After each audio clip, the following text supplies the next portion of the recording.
I knew I was a disappointment from a very young age.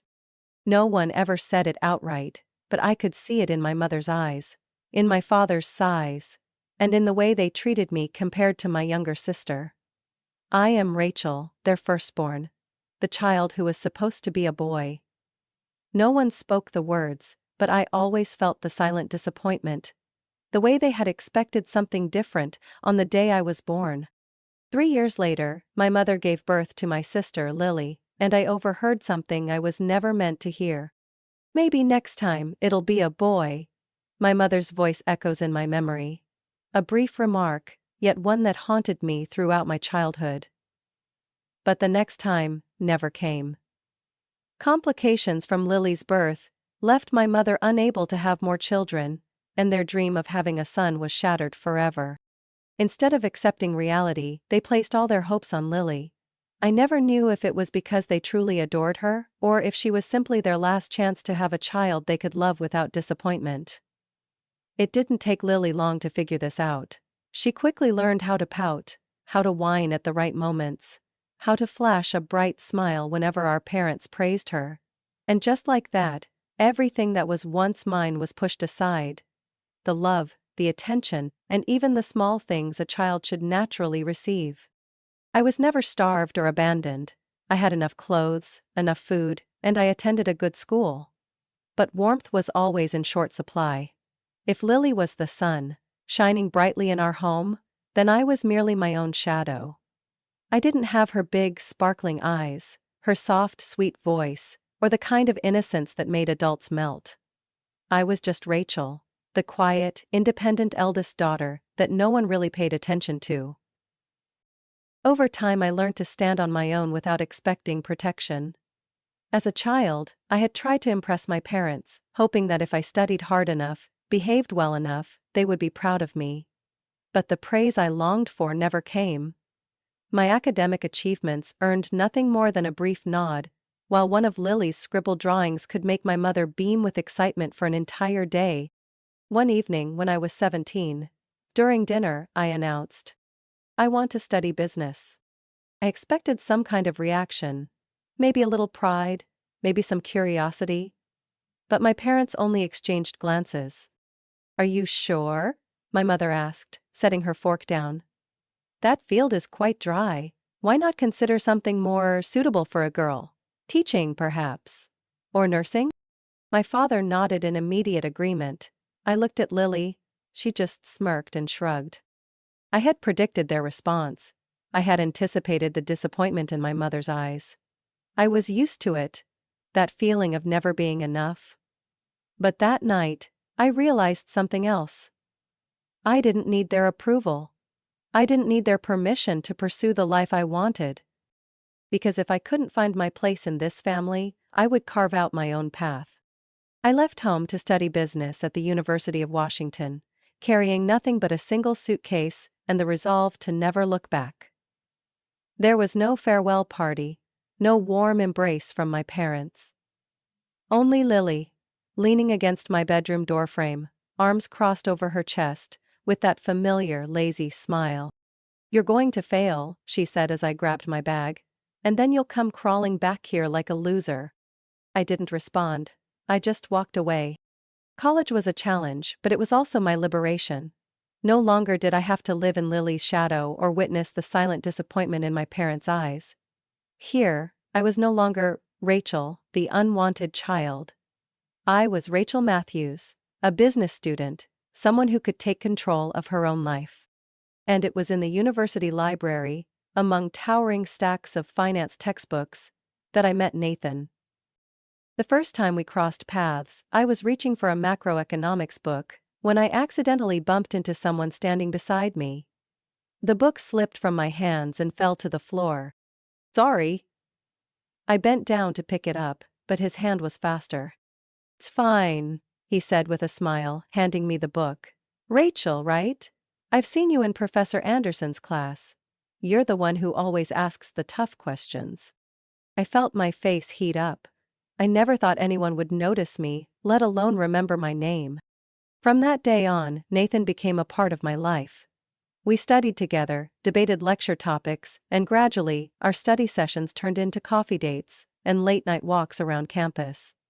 He was the first person to see me not through comparisons or expectations. He just saw me for who I was.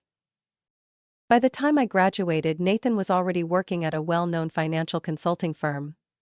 He waited for me, and as soon as I landed my first job, we decided to move in together, in a small apartment in downtown Seattle. I didn't think my parents would care, but I still called to tell them. Nathan? My mother's voice suddenly turned unusually cheerful. Your boyfriend? He works in finance? That's a good job. I hadn't expected their interest, and even less so what they said next. Bring him home, my father said. We want to meet him. I knew the reason. It wasn't because they wanted to give me their blessing. It was because they thought they had finally gotten a son. Nathan didn't realize it at first. When we went home that weekend, my mother hugged him tightly as if he were her own flesh and blood. My father patted his shoulder, eagerly asking about his job, his future, and even his plans for marriage. I watched it all with a strange feeling in my chest. They had never looked at me with that kind of pride. But with Nathan, with a man, they didn't bother to hide it. That night as we were leaving, my mother beamed at him. Nathan, will you come home for Christmas, and for Thanksgiving too? I was standing right there, but they didn't mention me, as if Nathan was the one who truly mattered in this family. I stayed silent the entire drive home. But inside me, something had shattered. We got married a year later, in a small and simple ceremony, just the way I wanted. No extravagance, no noise. Just a little garden, a few close friends, and Nathan standing in front of me, smiling lovingly as he said his vows. I thought it was the beginning of a happy and peaceful life, but I had forgotten one crucial thing. My family never left me alone. Less than 6 months after the wedding, the questions began. When are you two planning to have kids? At first it came up in my mother's weekly calls, then, it became the main topic at every family dinner. You know, young couples shouldn't wait too long, she said as soon as I sat down at the table. I read in an article that the longer you wait, the harder it is to conceive. We want to be financially stable first, I replied, trying to stay calm. My father shook his head and set his glass down. You're overcomplicating things, Rachel. Your mother and I had nothing when we raised you two and we managed just fine. What matters is having a complete family. Nathan gave a small, awkward smile, saying nothing. I knew he felt uncomfortable, but I wished he would speak up for me. But what shocked me the most wasn't the pressure from my parents. It was Lily's change in behavior. One Saturday evening, after a long day at work, I received a text from her. Come home. I have news. When I walked into the living room, Lily was sitting on the couch, her hand resting proudly on her stomach. I'm pregnant, she announced, her voice full of excitement. My mother let out a joyful gasp and rushed to hug her. My father's face lit up with pride. That's wonderful, Lily, he said. We're going to have a grandchild. I stood there in silence. They had never been this happy when I told them I was getting married. But soon their excitement turned into something else. But where's the father? I asked, glancing around. I had never heard Lily mention any serious relationship. My mother waved her hand dismissively. Oh, that doesn't matter. Men come and go. What's important is that she's having a baby. And she won't be alone. She has us. I understood immediately. Once again, Lily had been placed at the center of their world. In the months that followed, my entire family seemed to revolve around Lily and the unborn child. My mother redecorated Lily's old room into a perfect nursery. Something I had never been given. On the day baby Emma was born, I went to the hospital, hoping to see my sister grow into a more responsible person. But no, Lily was still Lily. Can you hold her for a bit? She asked the moment I walked into the hospital room. I'm exhausted. I looked down at the baby in her arms. She had big, round eyes, gazing up at me with an innocence I had never been allowed to have. And in that moment, I realized this child would have everything I never did. But the worst part was that Nathan noticed it too.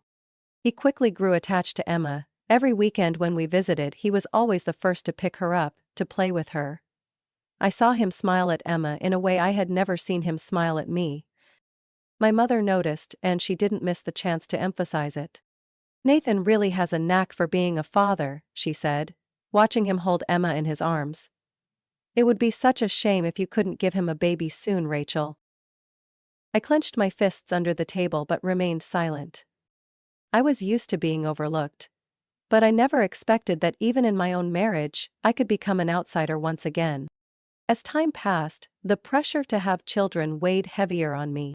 At first I tried to ignore my mother's repeated questions, my father's knowing looks, Lily's casual teasing. But gradually, even Nathan began to change. "Rachel, do you think it's time we started seriously trying?" he asked one evening, over dinner. I set my fork down, my throat tightening. "You think I haven't been serious?" I replied, my voice quiet but sharp. He sighed. "That's not what I mean." "But it's been over a year and—" He didn't finish, but I understood. We had been trying. Every month I tracked my cycle, tried every possible method. But the result was always the same. Nothing. Worry slowly turned into fear. Something was wrong with me. I scheduled an appointment with a gynecologist.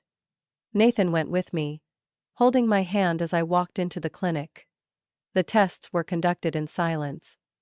Blood work, ultrasounds, hormone evaluations.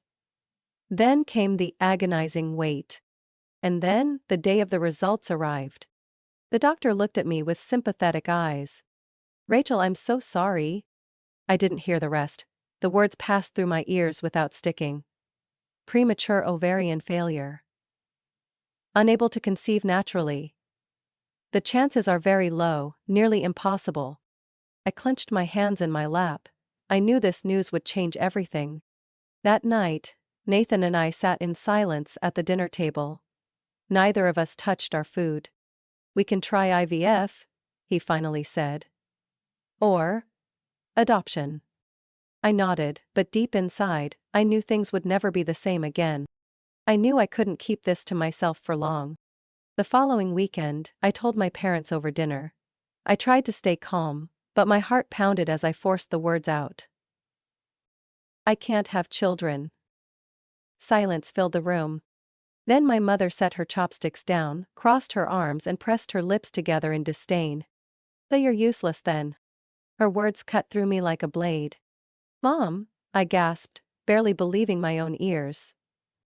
My father didn't even look at me. "An empty vessel," he muttered, shaking his head in disappointment. Lily chuckled, bouncing Emma in her arms. "You're not really a woman then," she said with a pitying smile. "Mom must really regret putting her hopes in you." I turned to Nathan, silently begging him to say something to defend me. But he just sat there, staring at the table, saying nothing. I felt like I was sinking, lost in the very family I was born into. I couldn't stomach the rest of that dinner. I got up, walked away, leaving behind the hushed whispers at the table. That night, I lay in bed with my back turned to Nathan, silent tears soaking my pillow. I knew I had lost something. Not just the ability to be a mother, but my last remaining place in this family. I had thought the greatest pain in my life would be not being able to have children. But I was wrong. The greatest pain wasn't losing something. It was realizing that the people you trusted most could betray you. After that fateful night, things between Nathan and me slowly changed. He started spending more time at my parents' house, or rather, with Lily and Emma. At first, I told myself it was just normal concern. That he simply adored Emma as an innocent child. That he was trying to fill the emptiness we couldn't. But then, I noticed the small, yet undeniable changes.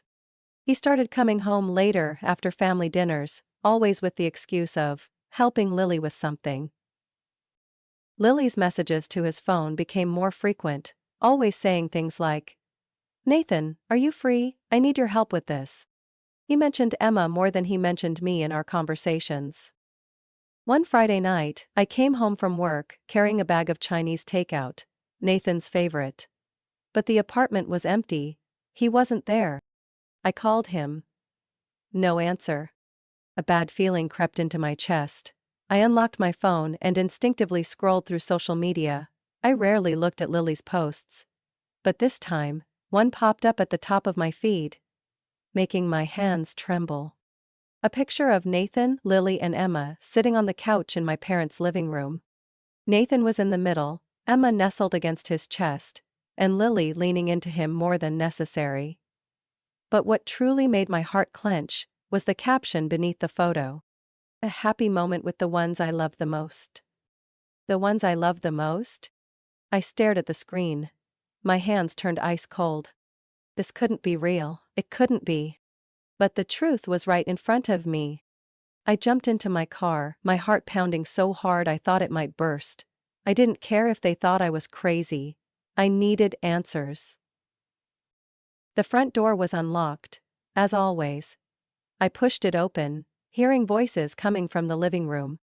"Nathan, you know we've always considered you part of this family," my mother's voice carried through the house.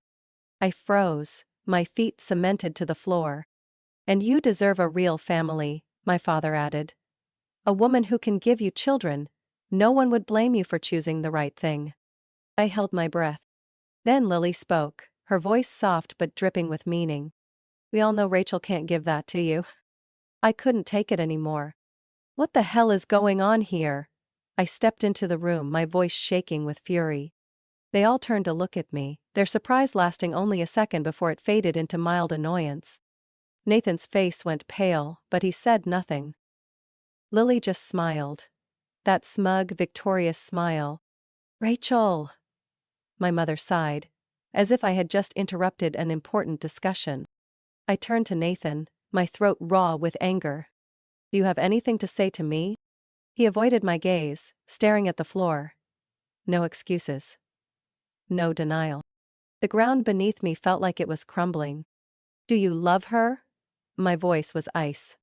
Nathan didn't look up, but after a long pause he nodded.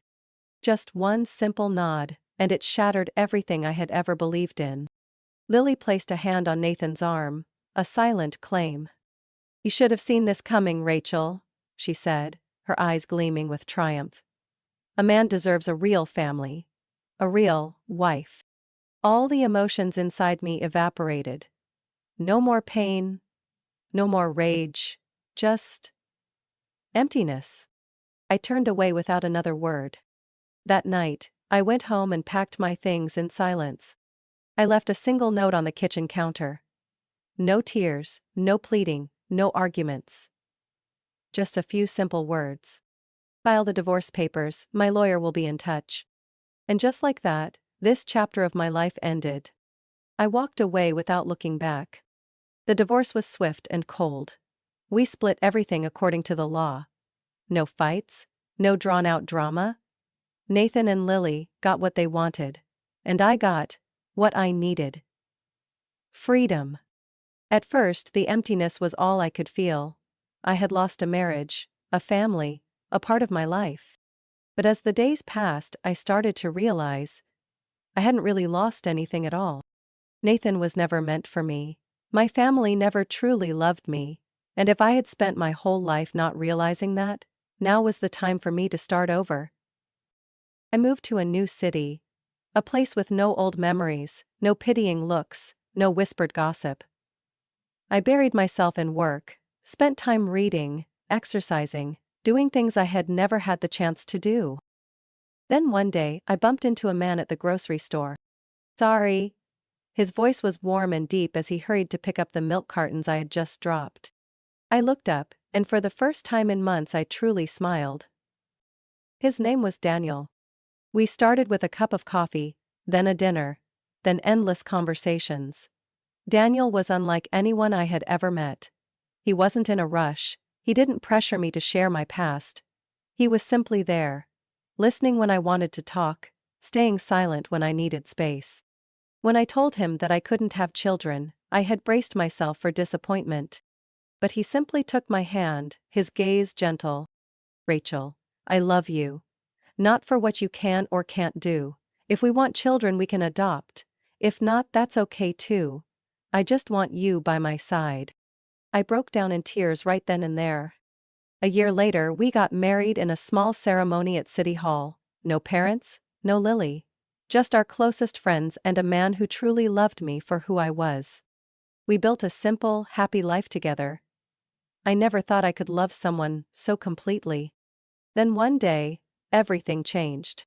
I started feeling exhausted every morning, dizzy, heavier than usual. I thought I was just overworked. Until Daniel joked, half seriously, "What if you're pregnant?" I laughed. That was impossible. But then, a strange feeling made me pause. A week later, I sat in a doctor's office, clutching a positive pregnancy test in my shaking hands, when the doctor smiled warmly and said, "Congratulations, Rachel. You're pregnant." I cried. I had spent my whole life believing I couldn't have children, believing I was a broken woman, as my mother had once called me.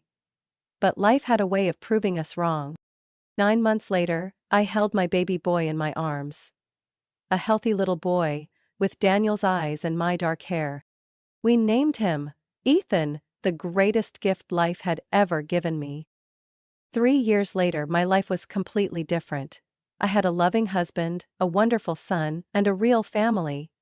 Not the one I was born into, but the one I had chosen. I no longer thought about the past, about Nathan, about Lily, about my parents. But fate had its own way of bringing them back into my life. Not to hurt me, but to let me witness their downfall. That evening, Daniel had just received a promotion, and we decided to celebrate with dinner at an upscale restaurant in the heart of the city. I was sipping my wine when my eyes happened to scan the dimly lit corner of the restaurant. And I froze. There, under the warm golden lights, was Lily, leaning in close to a man I didn't recognize, her hands gliding over his arm intimately. That man was not Nathan. They weren't even trying to be discreet.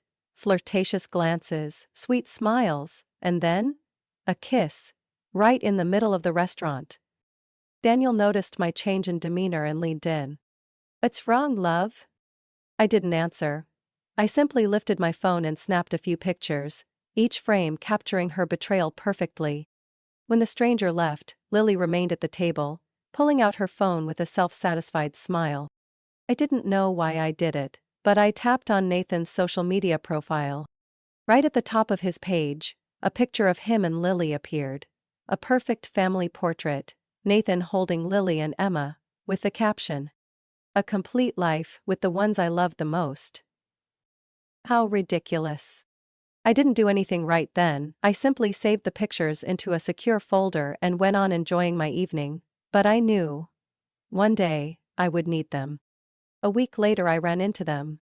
I had taken Ethan to the park when I spotted my parents, Lily, Nathan, and Emma on the other side of the playground.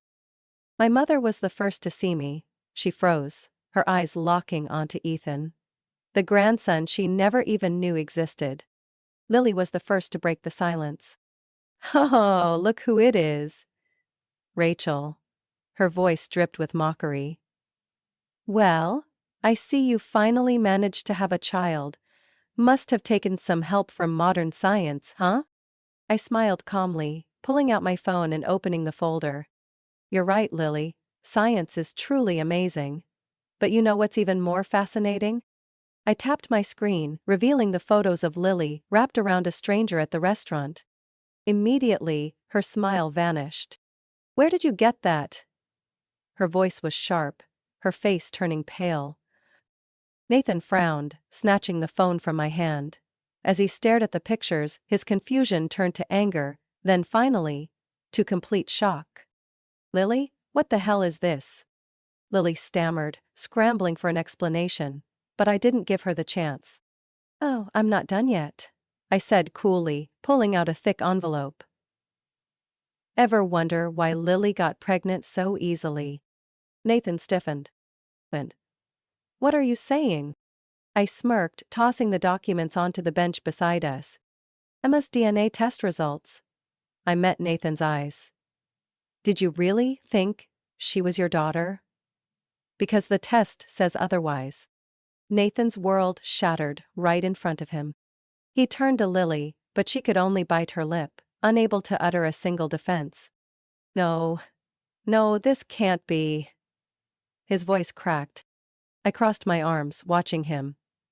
The man who betrayed me, who left me behind for his so-called perfect family. As it all crumbled before his eyes. Nathan left Lily immediately. He refused to support her, refused to acknowledge Emma as his child. With nowhere else to turn, Lily moved back in with my parents. But this time she was no longer their golden child. The parents who once praised her endlessly now only scowled whenever they looked at her. Not because they cared about me, but because they despised Lily's failure. And me? I walked away without a shred of pity. They should never have chosen to cast me aside, because I was never the type to come crawling back for their love. I had a new life, a real family. And them? All they had left was regret. I thought that after everything, they would finally leave me alone. But the same people who once threw me away came back, begging for another chance. It all started on a quiet Saturday morning. I was making breakfast for Daniel and Ethan, the sound of my son's laughter filling our warm, cozy kitchen. Then, the doorbell rang. I didn't need to check the peephole to know who was on the other side. I opened the door, and there they were. My father, my mother, and Lily, with Emma. My mother spoke first, her eyes filled with tears. But I felt nothing. "Rachel, can we have a moment?" Her voice trembled. I crossed my arms, staring at them. "What do you want?" I asked, making no move to invite them inside. My father cleared his throat, as if he wasn't used to lowering himself before me. "We made mistakes," my father said slowly. "Can you let us meet Ethan?" My heart turned to ice. They weren't here for me. They were here for my son. My mother blinked, her voice trembling. "He's our grandson, we just want to be his grandparents." Lily, who had been standing behind them, remained silent. The arrogance she once carried was gone. When our eyes met, I saw the regret in hers. But it changed nothing. I looked at them calmly and said, "You gave up your right to be his grandparents a long time ago." My mother was stunned. "Rachel, you can't treat your parents like this," she cried, her voice breaking. I let out a cold chuckle. "And what about the way you treated me?" I asked, my voice sharp. "You threw me away like garbage, called me useless and empty vessel. But now that you see I have a happy family, now that I have a child, you come back demanding the right to be grandparents?" "No, I don't think so." My mother broke into sobs, my father stood frozen, unable to say a word. Lily finally spoke, her voice so small it was almost a whisper. "Rachel, I'm sorry." I looked at her, realizing, for the first time, I had nothing left to say. That night, I told Daniel everything. He wasn't surprised, he simply placed his hand over mine, his eyes filled with understanding. "You made the right choice." I sighed, looking over at Ethan, the son I once thought I could never have. "They didn't truly want me," I murmured. "They only wanted what I have." Daniel squeezed my hand. "Family isn't about blood," he said. "Family is love. It's a choice." And we chose each other. I smiled, feeling lighter than I had in years. I had finally stepped out of the shadows of my past. And this time I would never look back. Rachel's story isn't just about betrayal or family wounds. It's about reclaiming herself. She learned that family isn't defined by blood, but by those who choose to love and respect each other. Those who once discarded her, abandoned her, and only returned when she was happy, they no longer had a place in her life. Forgiveness is not an obligation, and cutting off toxic relationships is not wrong. Sometimes, true happiness comes from walking away from what no longer deserves you. What are your thoughts on Rachel's story? Have you ever experienced something similar, or have a different perspective on family and betrayal? Share your thoughts below, and don't forget to follow the channel for more emotional and meaningful stories about family life.